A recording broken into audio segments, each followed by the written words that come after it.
Good evening, folks. Sorry for that small technical glitch. This is our fifth episode as part of Let's Talk Running. Each one of these episodes has featured a unique topic slash theme around which we've had some very eclectic panel of runners. We've had casual conversations around everything running, be it shoes, be it running attire, be it gels, and races. So, talking about races, the TCS 10 km is upon us after 3 years.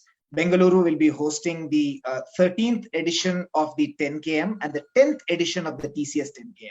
The first three editions it was called the Sunfeast 10 km. For the last 10 editions, this one included, it was and will be called the TCS 10 km around the title sponsor. And that is next Sunday, that is the 15th of May 2022.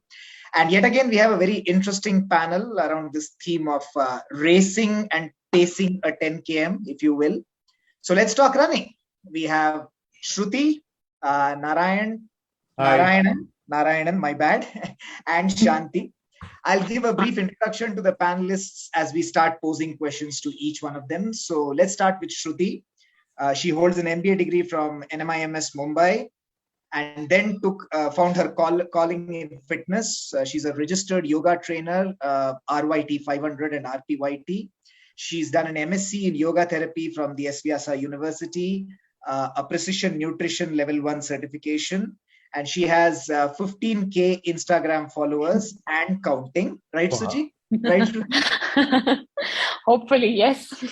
And she's a 500-hour certified yoga trainer, has about 10,000 hours of teaching experience, and conducts regular workshops for corporates and clubs alike. We'll explore a little bit of that as we get into this conversation.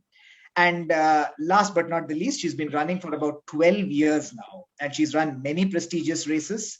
Her 10 km being 45, her PRs at the 10 km distance being 45 minutes, at the HM being a 1 hour 41 minutes, 25 km, which is in Calcutta, being a 202, and she BQ'd at Berlin before the pandemic with a PR of 3 hours and 27 minutes. Welcome, Shruti. Hi, Karthik. Pleasure being on this episode. The pleasure is all ours. So let's get started. You've been incognito, if I can use that word, at least on the running scene for the better part of the pandemic. What have you been up to during this period? So actually, very interesting question. So just before the pandemic, I had a very good running year, and I got like some of my best and the most if I can use the word, heartfelt small successes in running. And I was a little tired. So I knew that after I finished my Berlin, which was the last race, technically it was not the last race. I did run Bengaluru immediately after, but that was just because I was in form. But the last race that I trained for was Berlin. And I knew that I'll take a small break. So I started off as a break, and the pandemic hit us. So when the pandemic hit us, I used to have an offline studio, and then I moved the studio online very quickly. My husband and some private, my studio was very close to home, and we were worried for my mom's health. So we got the idea that I should move the studio online. And I started doing a lot of free live yoga sessions. And then suddenly there was like a outburst of yoga classes for me. I was taking yoga sessions every day. Like suddenly my work became 3x yoga wise. So I was really enjoying that. I was suddenly taking teachers training. And when I was training very seriously, I had to reduce my yoga classes, especially when I was the 45 bus and the Berlin training. For the 9 months, I reduced my yoga training, teaching a little bit, because I was focusing so much on that. So now, it was like a shift. I thought I've done justice to running. Let me, I often keep saying, running is my heart, but yoga is my soul. So, so I thought, since that was going so well, and I knew that races were not happening, I didn't stop running. I don't know any other way. So I was running. I just wasn't running really hard, or you could say that I wasn't making my running very public. I see. Yeah. So it's not like I didn't run.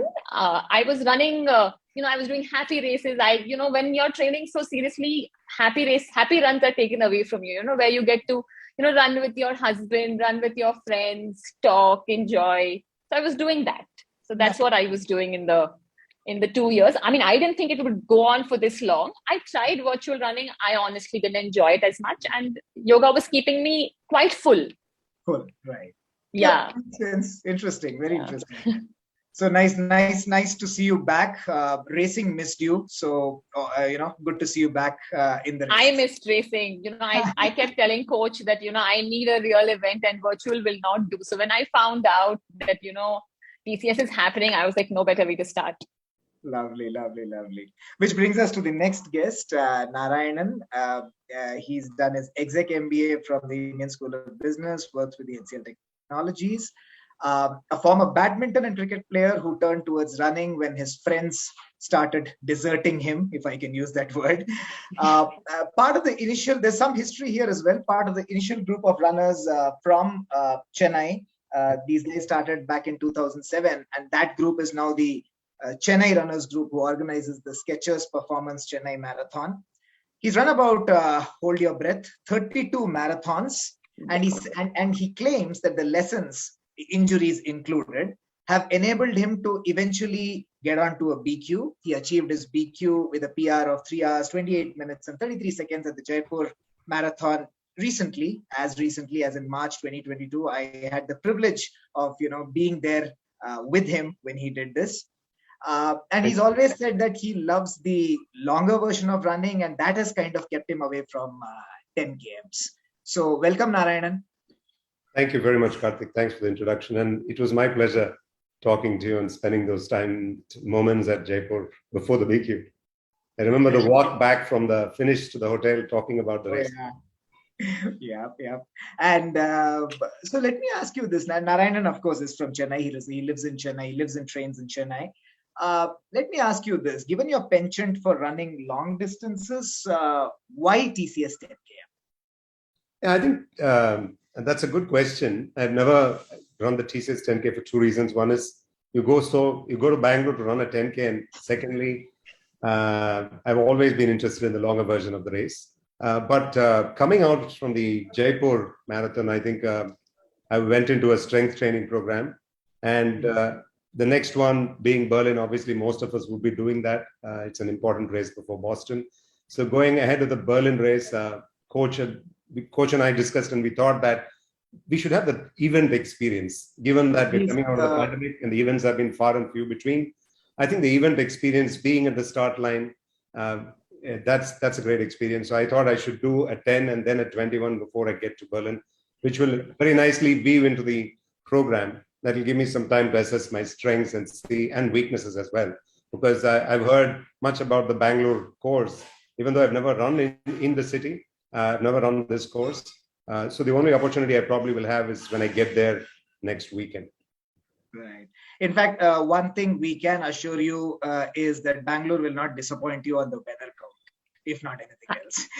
I totally second that. Which brings us to the third guest on this panel, and she is Shanti, a chartered accountant by profession and a fitness trainer by passion. She's the founder of Innit 8 Athletes, a company that provides training to kids and adults alike, a state-level football and hockey player, found her calling in running after she moved to Singapore in 2009. She's battled with, she's still, in fact, her battles with chronic asthma, if I can put it in that way, in her own words, has been, pivotal in making fitness her life more than what it used to be. That is a way of life. And she's a barefoot runner, of course. She goes by the name of Barefoot Shanti on Instagram. A practicing yogini who also teaches, who's also been teaching yoga for the last 5 years. So we have two yogini runners on the panel. Oh. A seasoned HMR and FMR. She's done an Olympic distance triathlon, and her HM PB is impressive 1 hour 47 seconds. And FM, she did a 3 hour 50 minutes PR recently in Delhi. The best part of it being that she realized she's on the podium only after she got back home, actually. So, welcome, Shanti. Welcome on the show. And a pleasure to be here. Right. It's a pleasure to have you here. And the same question with a twist to you, right? Why TCS 10 km and why pacing at the TCS 10 km? I am new to Bangalore. We have moved to Bangalore just about, we moved right in the midst of the pandemic. We moved in December 2020. So we celebrated our New Year here. So it's just been a year that we are in Bangalore. So I'm basically from Pune. I've spent my entire lifetime in Pune, a few years in Singapore though. And like Narayan said, I've just heard about the TCS 10K. And I've always heard it's a very crowded run, one. So coming from Pune for a 10K, for a run, I was not a great runner initially. My struggles of running have been different. So coming to Bangalore for a 10K really didn't give me that kind of excitement. So yeah, that's why never thought about it. Why pacing? I have done pacing long time back. Sometime in 2015 and 16, I've done a 10K and 21K.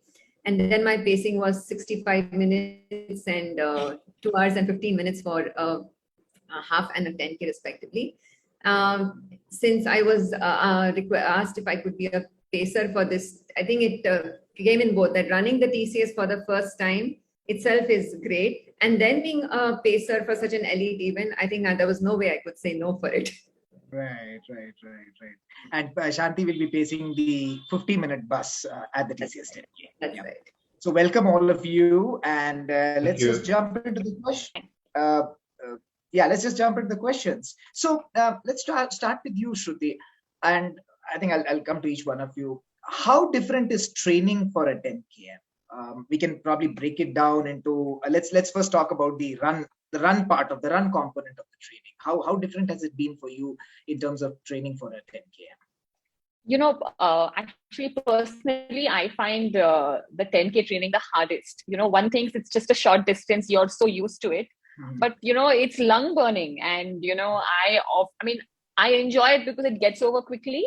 But it's lung burning, and there are so many interval trainings, and, which also, like, at least for me personally, so I often find myself more injured in a 10K training because, you're putting in that much effort and that much speed, which I find myself better at a longer distance.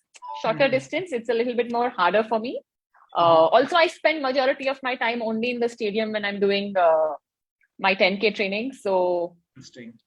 Yeah, so advantages, I think the advantage of a 10K training is that it's short. So you know that even though you're going to be, your lungs are going to be on fire, but it's going to get over soon.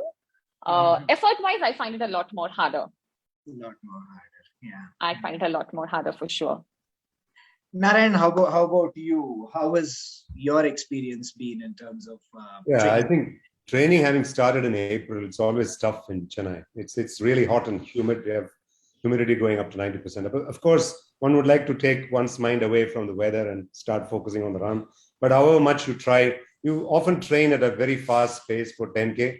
Actually, many a time I'm surprised because when you train for a marathon, you run 10Ks at faster paces and you easily cover it. When you come to training for a 10K and you're supposed to run a 3x2 or a 2x5, or you're running a fast 7, it really burns. And it has been particularly tough in Chennai these days. So I think it has been a bit of a mix, Karthik. It has not been a very organized one, but despite the weather, I think the focus, I've also managed focus with core and some strength and combined it with some fast running. So that is how it has been. Hopefully the weather is better. Hopefully I'll be able to take my mind off the weather and focus on the run. I think that's a better thing to do because one can't say how the weather turns. If it's raining, it could still be humid. So I don't think we should talk about the weather. This morning it was humid. It could be humid. You can't really gear up for. Yeah. And Shanti, how has it been? Sorry, you said something, Shruti? No, I was saying it is tougher than a marathon is what I experienced. This is the first 10K and focusing on marathon seems to be easier. Shanti, how has it been for you? I mean, I think there's not much different that I'd have to say from what Shruti and Anand have to say. That the training for a 10K is far more difficult than a marathon because I feel in a marathon, somebody can say that I can cover it up probably later. There are more kilometers where I can, make up that difference. But in a 10K, it just comes and goes. For a pacer, yeah, it's been on my mind. It's kind of a mind game for me. 15 minutes is challenging for me.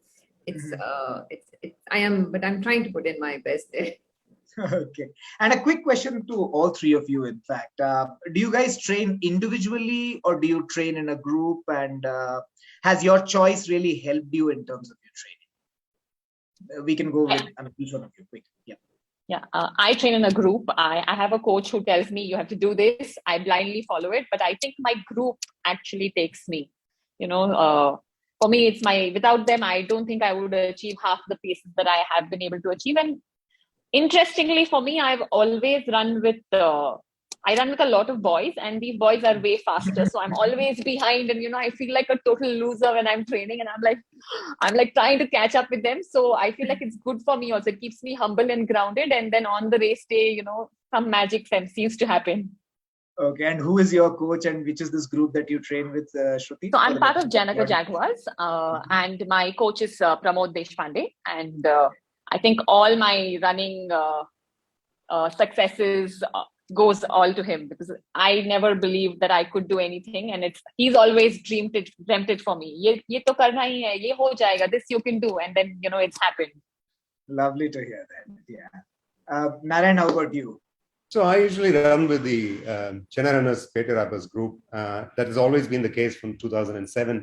But during the marathon training, I used to run with a smaller group of people. Each one of them had his or her own goal, but we used to synchronize and try to see if we can merge few miles in the longer distances. But in this particular 10K training, it was tough because most of them were relaxing because of the heat and people are taking it easy. So I think this time around, it was mostly on my own training with the group. But he started with the group, but each one of them took his or her own direction.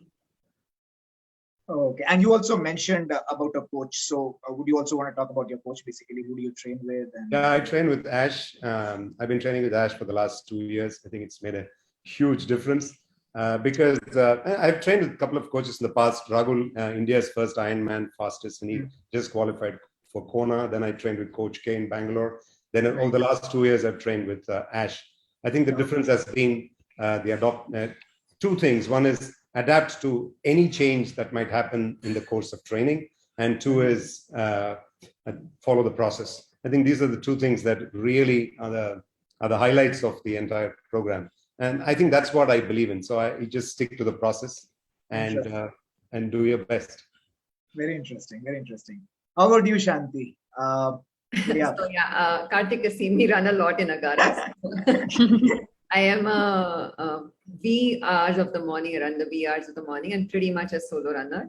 I plan my own schedule myself, and I train myself. I'm pretty much a solo runner. So I don't have a group. I'm not associated with anybody. Of course, I have my group in Pune. There I used to run with them on Sundays. Remaining weekdays were always alone.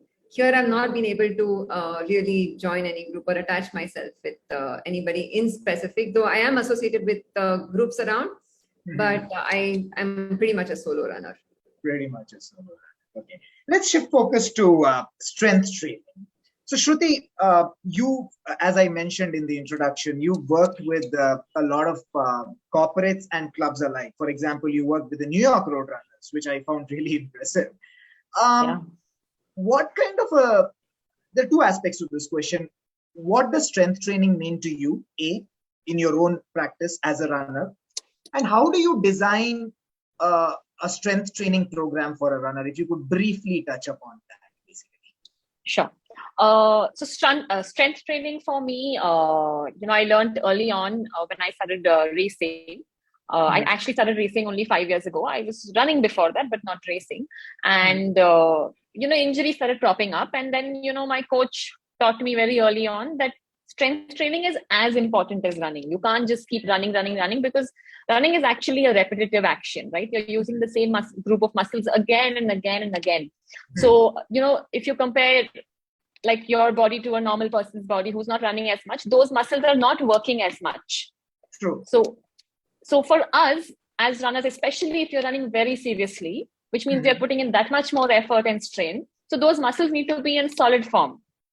So when I say those muscles, I mean your calves, your ankle, your core muscles, your quads, basically lower body, and also shoulder strength, right? Because the arm swinging action. So strength training is very important. And so I was a very serious yoga practitioner, so I did very little strength training. But then I realized that if I want to run the way I'm running, I need to focus as much on strength. So about 3-4 years ago, when I really started focusing on my running, and when I was racing and racing seriously, where I had goals, so I shifted my fitness plan. What I thought of, I didn't want to leave yoga, because yoga was also my calm, my sensibility, if I can say. So I realized that what I can do is, with my yoga practice, I used it to recover. So I tweaked my practice so that I recover better, because I often found that, I remember once I did a 45-kilometer training run. I'm tired. Every muscle, every cell in my body is tired. I want to sleep, but I can't sleep. So then, I did a quick, relaxing, restorative yoga practice to relax myself.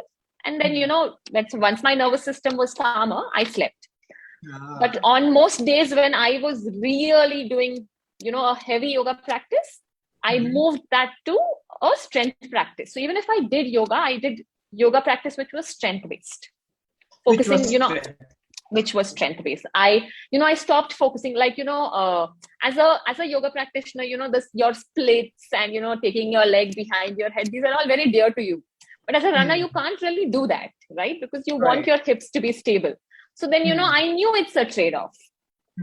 So I knew that if I'm going to be running very seriously, I'll compromise on this. But which other part of the practice can I use? Can I blend? So I did that. I did breath work. I did lots of relaxation techniques, because it was overwhelming. When I was training, like my serious training, like my BQ was a 1.5 year journey, right? It doesn't happen overnight. And a lot of work went before that, right? So it was tiring, and some days it was very overwhelming. And so, yoga helped me like that, but strength training was equally important, very, very important, if I must say. Oh, interesting. In fact, we do have an audience question. So one of the audience asks, how important is yoga for a runner? I think you've answered that question, actually, right? I mean, it's both, just to summarize, it's both a strength. You can use yoga as a strength component or as a strength training tool, as also as a recovery tool. And I really like the way you blended those two aspects, right? Very interesting. Exactly. I had to do it because, otherwise, when you're training very, very hard, and if your goals are steep, you want to give up emotionally, right? And how do you take care of that? So yoga also helped me with that, on days, and my coach always tells me that, Shruti, if you're focused, you're very focused. And I strongly believe it comes from my yoga practice. From your yoga. Very from my interesting. yoga practice. We'll delve into the mental aspects a little later. Absolutely. Narayanan, power workouts, how are they helping you? I hear from a little bird that you're doing a lot of power workouts nowadays, basically. Yeah. So tell us what that is all about. So I was talking how I landed in the 10K, just coming out of the Jaipur race. Coach advised that there should be the event experience. I talked about it. But preparing for the long run, always the long run in mind. I think the first one was 10K, but before that, as much as the fast run was in the schedule, the strength training, especially the power, which put together the throws, the jumps, and the crawls combined with strength, which had both compound and isolated muscles being addressed. I think that really helped, even in the training runs, despite the other challenges that we face in Chennai. That really helps to keep the pace on. It's very important. More importantly, to keep the injuries away. But I believe in two things. I think this will be useful for most of those in the audience. Whether you are aspiring for any goals, target goals such as BQ, or you want to do a comrades, or you want to run all the time to keep fit, strength anyway is important because you need to keep the injuries away. Otherwise, you'll lose precious hours just looking at others running. So I think that's very important. So power really helped. I've experienced it during the practice runs. It definitely helped. But I think the difference is that you don't have to pound, because most of them very quickly get into this feeling that you need to really pump iron, but that's not the case. It's important to combine a lot of other exercises which could increase the power, even if you're running, not necessarily for goals, but to stay away from injury. I think it's important. And the pandemic really helped because it gave us a lot of time in the evening as well. Even though you had work, you could catch 45 minutes to 60 minutes doing some power. And I think over the last 2 years, as much as the pandemic kept us away from running on the roads, those who were inside really, I think, would have invested a lot of time and strength. These are incredible insights. I mean, both what you and Shruti said. And I'm going to take this question. I'm going to bounce this question off to Shanti because she does something very interesting, right? She runs, and like she said, she runs in the wee hours of the morning. And then she goes and does a strength training session. Wow. And the strength training is a very eclectic mix of, yoga and then a lot of body weight based exercises. Like, touching upon that point you said, she doesn't really pound weights or, do that kind of stuff. There's essentially a lot of yoga, a lot of acrobatic yoga, the way I look at it, basically. I'm just pulling your leg and a lot of body weight. So Shanti, what's this whole deal behind doing a strength training session immediately after a run? So actually, I do strength before my run 3 days a week and after my run 3 days a week. So the before is never put up. The after is usually which I have time to put up, and it comes. So because before is almost at 3:30 or 4 in the morning.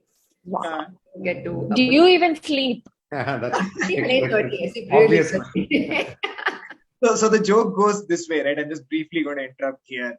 So me and another runner, we were talking about Shanti the other day. By the time we wake up, she's done with her runs. Sorry, go ahead, Shanti. Sorry, So why strength after running? I'm not looking at, for me, it is muscle endurance that I'm looking at. So for me, the muscle endurance comes when you're strength training after run. I'm really not looking at bulking or anything to pick up weights. I want that muscle to sustain me for a longer run. Again, like Naren said, I also enjoy my longer runs more. And I want to sustain that longer run without injuries and keep going on. Again, being a woman, I'm just going to dwell into another point there. Being a woman, as you get closer to menopause, you're getting into that part of your life where you're anyways going to lose your bone density and all those things are going to happen. So strength after a run for me, running is my soul. She said, running is my soul. I want to keep running. So I want to keep my muscles stronger for a longer period of time. So I want to build that endurance. And that's why strength after running. So I do my strength before the run as well on 3 days, which doesn't come up. So I make a nice balance of pre and post. I enjoy body weight training, and I've seen in the past year during the pandemic and the past 6 months, which have been post pandemic, and where I've started doing a combination of running as well as strength training. I've seen change with only body weight. I really don't think I've found the need to pick up heavy weights and go there. That's really interesting. Yeah. In fact, I really like this question. Only a runner can ask such questions. And Shruti, I think this should go to you. I really like this guy, man. He says, endurance and flexibility don't go hand in hand. I think you know where we are going with this question. How do you manage to marry the two worlds of yoga and running? I mean, this is such a lovely question, right? I mean, even Kipchoge struggles to touch his feet. And this is a fact. We runners are tight, basically, right? So how do you manage to balance the two worlds of flexibility, i.e. yoga, and tightness, i.e. running? So, see, I don't look at, most people think yoga is a flexibility practice. And I think it is misjudged like that because, see, when I'm meditating and on social media, it's not a fun picture to show. But if my leg is behind my head, it's a fun picture to show. So for you, yoga is looking like it's a flexibility thing, but it's not. Okay. It's not. But anyways, but yoga does focus a lot on flexibility, right? And as much as it focuses on mobility, it focuses on strength. But as a runner, I don't believe that you only need to have strength. Okay. You need some amount of flexibility, the right amount of it. So you need to find that balance for your body. Like, for example, I have extremely tight ankles. Hard to believe that. I do, right? So I do. I'm only human. So yoga helped me improve that, which in turn helps me improve my running. So, you need to, and I think this ability to be able to gauge, what is the problem in my body, yoga gives me that. So, you need to find this marriage, because, it will make you a better runner for sure. But then, what you're also implying is that it's very subjective. It can change from runner to runner, basically. Right? Practice-wise, what works yes. for you might not work for me. Absolutely. Practice-wise, yeah, absolutely. Number one. Number two, I'm also saying is, see, you said that Kipchoge can't touch his feet. True. But yoga does not ask you to touch your feet. Yoga asks you to be humble on your way down there. Okay. Very nicely put. Very nicely put. Yeah. Okay, Yoga now never said that you have now to. we are Yeah. delving into the philosophical aspect. Into the philosophy of yoga. But coming back to our question, is so some amount of flex. I know that most people get injured because of tightness. Right. So you can use your yoga for that. Recovery. You recover the best. Studies have proven that, the way you can relax with some practices of yoga, use that to recover. Yeah. Like I mentioned earlier, use yoga for your mobility. Mobility. Yeah. I think that's another key aspect. We talked about strength. We talked about recovery. I think one key aspect I missed out, and thanks for bringing that up. It pays to have two yoginis on the panel. Mobility. Right? That's a very, very important aspect. So use it for that. So you don't have to do yoga every day, but if you can find once a week, on your rest day, rest does not have to mean that you don't do anything, because you can find a slow paced moving practice, which is opening out your joint, which is connecting you to your breath. So if you're training for 3 times in a week, do strength training on 2 days. Do a recovery based practice, which is yoga based one day, and one day, like this is what I personally do. And one day I give myself a pure hatha yoga practice, which just centers me. But that's just how I choose to do it. So this is how you can marry them. You don't have to do yoga every day. Well answered. But you can't. I truly believe you can't completely skip it out. You will need it. Otherwise, you'll go to your physiotherapist, who will push you and say piriformis is tight, calf is tight, IT bands are tight, and will massage you, and which is great. You need to do that as well. But but if you could use your yoga practice so that you can keep your muscles long and breathing, why not? Nothing like it. Nothing. Yeah. So that brings us to very, very interesting. And at this point, I just want to make a quick mention. We also have we do a podcast on Geeks on Feet. Recently, we did one with Shweta Devraj on strength training for runners. Please go and check it out. She's an amazing, fitness trainer / human being. I'm sure you guys will enjoy it. Moving on now. Shoes, since we also do, and let me also mention, we have something called a Shoe Geeks as well, where we review a lot of shoes. The latest shoes, all sorts of shoes, right? And it's user experience based. It's not it's a very inclusive community where we ask the people who use the shoes to contribute reviews so that we can put it up and it helps the community by and large. So moving on to shoes, Narayan, what shoes will you be using come 15th of May?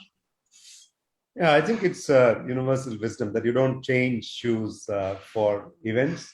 And you practice in shoes that you're going to wear for the event. I don't think I can change that. But so consistent with that, I'm going to run with the Vaporfly, which is what I've been using for the last 2 years. So I think that has definitely helped.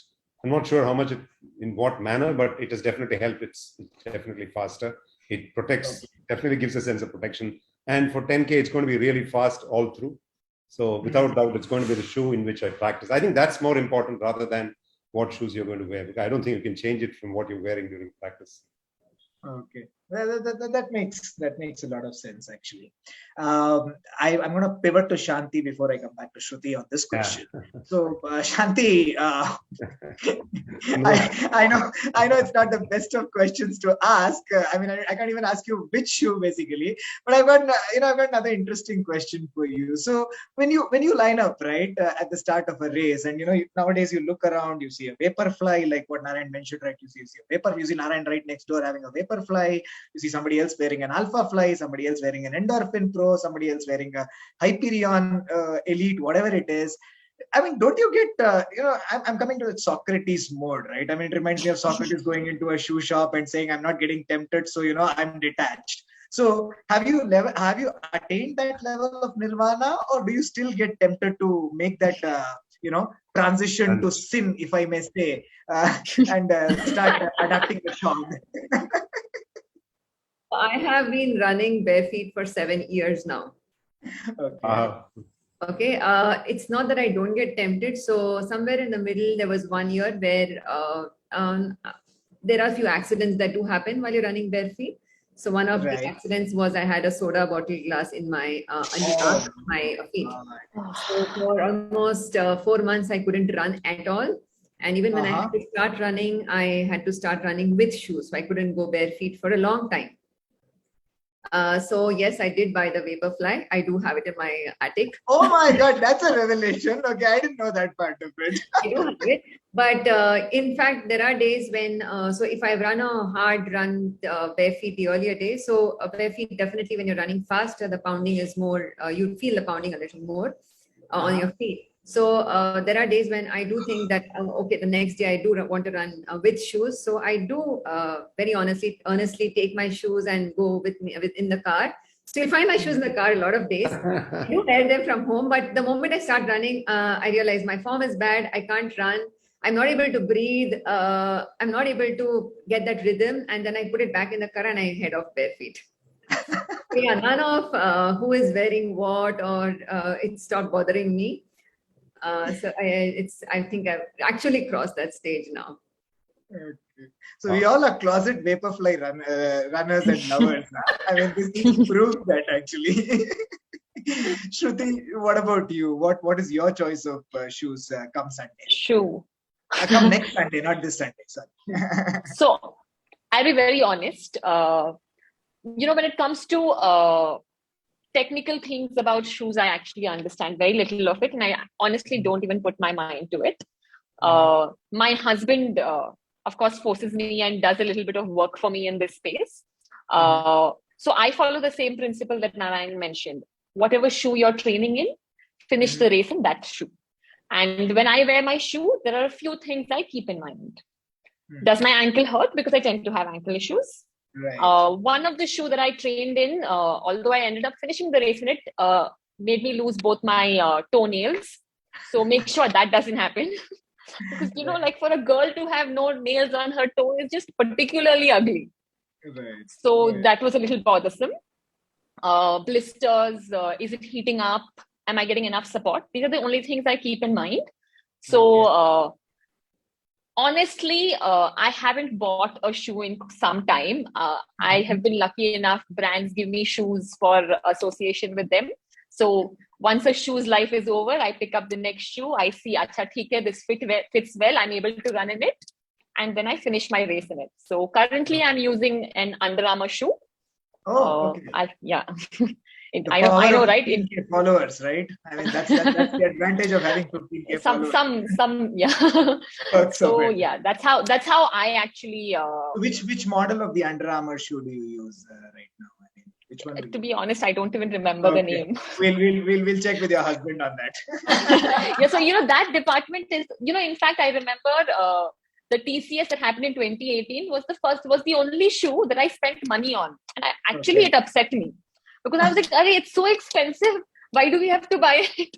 And then, he was like, you need the Vaporfly. And then I was like, no, we'll see. If I finish the BQ, then whenever I run Boston, I'll run it in. So then, unfortunately, because of the pandemic, I did not run the Boston. So Vaporfly is still in the store and not in my house. So that's how it's been. Nice. Okay, moving on. We're coming into the last segment of the show. So let's talk about mind space. I want to spend some time over there. We all agree on the fact that the 10K is a very demanding race. Even though it's a shorter duration race, it's a very demanding race. So what kind of mental hacks or preparation do you do for such a race? And I'm going to start with you on this, Narayan.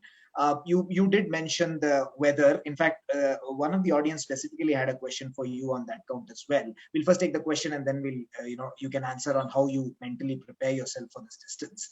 The question was that coming from Mumbai or Chennai, how do you, prepare yourself for racing in a city like Bangalore? That was the question. Yeah, I think I would think going by what I hear, it should be a question that is posed to those who run in Bangalore, because we're running in Bangalore and coming to humid conditions. The question is, how do you prepare to run in humid conditions? Go back to the conversation you and I had, Karthik, at Jaipur, that it would be good if you come to Chennai and I come to Bangalore and we do a couple of hill runs also, so that we get used to all types of conditions. But I would think that this is something a few of the runners with whom I run also believe in. I think it's important to switch off. If you're concerned about the weather, which is completely and uncontrollable, like many other factors are in life, I don't think you're going to make anything out of the race.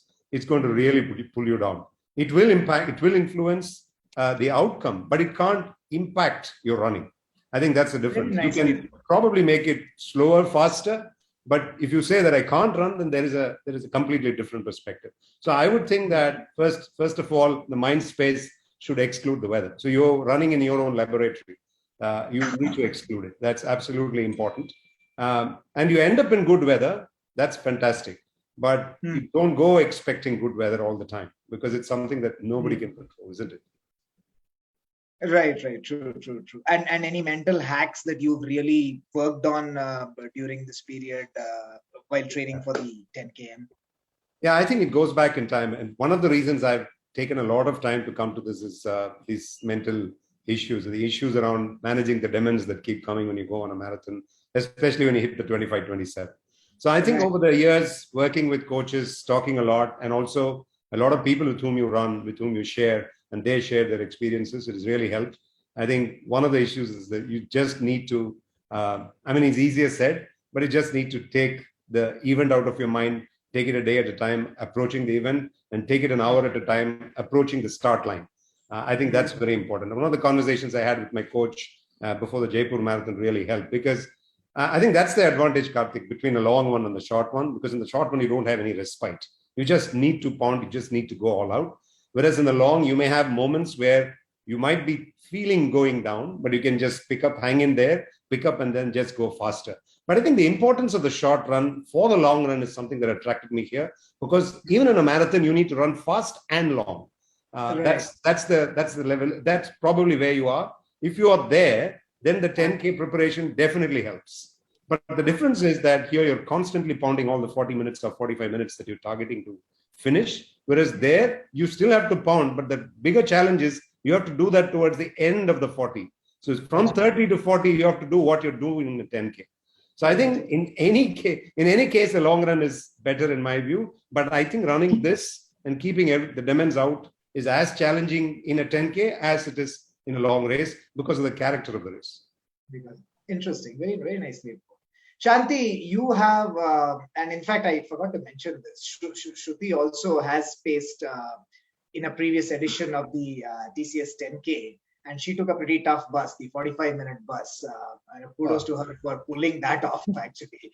It is such a tough bus that, after that program has stopped having that 45-minute bus, basically. They say, nahi bhaiya, 50 minute ka bus karenge, 45 nahi karenge, right? So she was the last person who successfully paced that bus, and Shruti, kudos to you. Actually, sorry, if I may interrupt, I think we have a 45-minute pacer. Yes, there is a 45-minute bus. There is really? Gunjan is there. Gunjan. Fantastic. She was I think she was a late entry, but we have a 45-minute pacer. There is a 45-minute pacer, yeah. Nice. You have company now. Okay. Let's go to Shanti, and then again I'm going to come back to you, Shruti. Shanti, you have the dual responsibility of pulling people. It's not just running, right? You've got to talk, you've got to, and Shruti knows more of this than me. You've got to pull people along with you till the finish line. So any mental hacks that you've thought about how you're going to do this tough job, if I may? One is for me, what works. So one of the runs which I have done with, I don't know if you're aware, there are two very fast runners in Agra, Prabhu and Anvesh. So they are the ones who really boosted me to, push that pace that fast. So what one thing they did was kept talking throughout. And even in that pace, I realized that with little conversations, you forget about what you're doing with your legs, but your mind is more focused on the conversation. Well, it's not easy at that pace, but that lets you stay there. The other hack, what really worked was the counting of steps, which really worked fantastic for me. And that is one thing I would probably put in there, because when the GPS is not working, then you need something that is going to give you that rhythm in running. I think that counting of steps really works wonders. Wow. I think that's an excellent point that Shanti brings in for all of you who are running TCS 10K. Remember the fact that the GPS can go really wonky on that course. Okay, that course has all sorts of things which can put your GPS off. So don't rely on your GPS. Rely on hacks like what Shanti said, and whatever works for you. It could be a perceived effort, it could be power, it could be probably checking the time after every 2 kilometers or whatever it is. But don't just rely on your GPS, because the GPS goes really wonky on that segment. And that brings me to you, Shruti. We've already mentioned about this.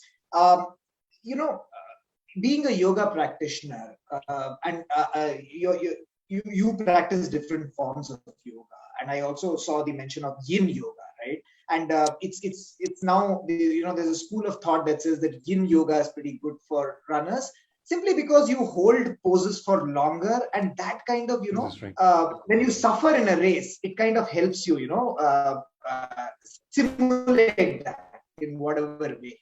So do you really agree with this body of work? Absolutely. And in fact, the one form of practice that I have used very strongly while I did most of my hard trainings and runs. So yin yoga, if I can speak a little bit about it, I will tell you that, see, I'll talk about the physical and the physiological. Physically, it works on your fascia and deeper joints, which are the things that you are stressing while you are running physically. Yeah. Did you say fascia? So fascia, I said fascia, yeah. So it actually does not work at a muscular level. It works at your ligaments, your tendons, your deeper joints, and your fascia. So when you are holding that pose for so long, which is typically 4 to 5 minutes, so it deeply restores physically at those places. Now, mentally, what happens is, when you see somebody practicing yin yoga, it looks very easy. But honestly, it's one of the hardest things you will be doing. Right. Because you have to, there's a mind battle that will start. Okay, how much time is going on? Is this going to get over? Oh, this is very painful. I want to fidget. So, your yin teacher will constantly remind you that, your mind is going to say things to you, but you have to remind yourself to go to your breath. So you're going to your breath constantly and reminding yourself to relax. To let go, and which is what happens when you're running, right? When you're running, I remember the first full race I ran. I was like, "Ye to karna hi nahi hai. This is too hard. I'll be a half marathon specialist." And then you tell yourself, no, I have trained for this. I need to get to the finish line. So, that conviction to finish, that conviction to trust your training can be actually replicated off the mat through yin yoga. When in yoga, we say, you practice on the mat and you can take it off the mat. And for me, that could very easily be practicing off the mat when I'm running. For me, even when I run mentally, a few hacks that I try when I'm running is, I try to get a rhythm of my heart. And just follow that rhythm, which feels, and then use my breath to find that rhythm.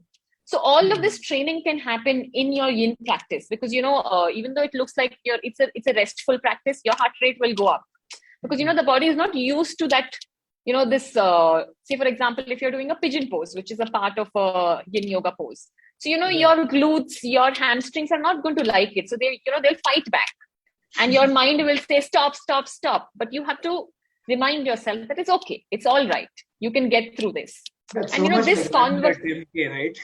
yeah. And this conversation that you're having, you're actually also having on the race course. Yeah. Right. And it will get you through. And so, it's a familiar conversation, it's familiarity. It's not new. Right. And, you can remind yourself to breathe, catch your breath, and so absolutely. Yin yoga will definitely help you off the mat, make you stronger. So to sum it up, is that endurance to some extent, but driven by the mind? No. So yin yoga, to sum it up, is actually yin and yang. It's a deeply restorative practice, but it is physically and mentally challenging as well. So these aspects that you're doing in your endurance training as well. So heart rate wise, it's going to be the exact opposite of your endurance run, right? The heart rate will be relaxed. So, if you check your parameters, you're deeply restored and relaxed. After you come out of it, your nervous system will be very relaxed. But there are these battles that you have to fight, which are very similar to the battles you are fighting in your training or in your race day. When you want to give up, it is hard, especially when you're, racing for time. Then, you want to give up, you want to slow down. You'll say, it's okay, we'll walk. But you won't give up, because you're strengthening your mind, you're strengthening your body at a much more deeper level. At a much more deeper level, right? So runners practice yin yoga, and you know who to reach out to for yin yoga. No, actually, it doesn't even have to be me. Please practice yin yoga. It really helps. Right. Take it from. I think any kind of yoga really helps. Any kind of yoga really helps. Absolutely. My producer has just reminded me that we're on the top of the hour. So the last question before we wrap up this session: nutrition. Although nutrition might not be such a critical aspect for a 10K, but it still is an overlooked aspect at times, I feel so. So Shanti, how about you? What would be your suggestion for nutrition? For me, for a 10K is usually a banana before a run, and during the run it is the Enerzal that I have. So okay. I don't complicate it too much for a 10K. That's about it. I have the Fasana blueberry flavor, which I really like. So that's what it's going to be. That's what it's going to be. Wonderful. I hope Vijay is listening to this. Basically, Vijay, we love to have flavors like ice peach iced tea, and blueberry on the course instead of the regular berry stuff. So Vijay and Pavi, if you're listening to this, please make a note of it. Narayan, how about you? Yeah, I think race has to be respected when it comes to nutrition. So I think it's very important for whoever is listening to this on the previous day, or even I would say the week. It's very important. If you're taking so much of effort, I think during the race anything could happen. If you're introducing anything new or doing something different, to stay away from it is all that it takes to stay away from any trouble during the race, because that could be very disappointing. At the start of the race, I would stick to the gel because it's anywhere between 40 and 45 minutes. So certainly one gel would help. And what I think is, given it's a short race, if you're used to carrying your own bottle with a particular electrolyte that you're using, maybe because it's a 10K race, I would probably choose to do what I'm used to doing while practice. So which is carry what I usually drink, which is not possible in a long distance because replenishment is important. So here, probably that's an advantage. Okay, nice. So a gel before the race, and then it's just going to be probably 200 ml bottle with you during the course of the race. Right. Okay, interesting. Shruti, what about you? Considering that you're coming back after 2 years, how's it going to be this time around? Very similar to what Narayan said. Nutrition hygiene that I maintain. Carb loading before the race. Don't introduce anything new. You want your stomach and your bowels to support you on that day. So important that you keep your stomach in a good place. Also, because it happens in summer, I drink a little bit more water than I usually drink one day before the race, that I stay hydrated, because I also tend to dehydrate quite quickly. So few things to keep in mind, you don't want to dehydrate.